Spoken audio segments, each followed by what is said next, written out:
மயிலாடுதுறையில் மத்திய கல்வித்துறை அமைச்சர் தர்மேந்திர பிரதான் உருவபொம்மை எரித்து திமுகவினர் போராட்டத்தில் ஈடுபட்டனர்.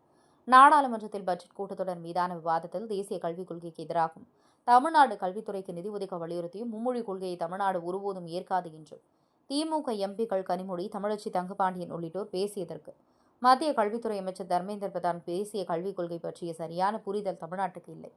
திமுகவினர் அநாகரிகமானவர்கள், ஜனநாயகம் இல்லாதவர்கள், தமிழ்நாட்டு மாணவர்களின் நலனில் அக்கறை இல்லாமல் இருக்கிறார்கள் என்று கூறியது திமுக எம்பிக்கள் நாடாளுமன்றத்தில் கடுமையான எதிர்ப்பை பதிவு செய்தனர்.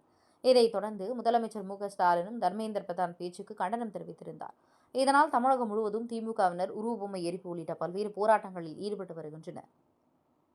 இதன் தொடர்ச்சியாக மயிலாடுதுறை திமுக மாவட்ட கழக செயலாளர் நிவேதா முருகன் தலைமையில் 200க்கும் மேற்பட்ட திமுகவினர் ஊர்வலமாக வந்து பழைய பேருந்து நிலையம் அருகில் மத்திய கல்வி அமைச்சர் தர்மேந்திர பிரதான் உருவபொம்மை எரித்தும் உருவபொம்மையை துடைப்பும் மற்றும் செருப்பால் அடித்தும் போராட்டத்தில் ஈடுபட்டனர். போராட்டத்தில் நகர செயலாளர் செல்வராஜ் உள்ளிட்ட ஏராளமான கழக நிர்வாகிகள் கலந்து கொண்டனர். மயிலாடுதுறை செய்திகளுக்காக இளஞ்செழியன்.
எச்சரிக்கை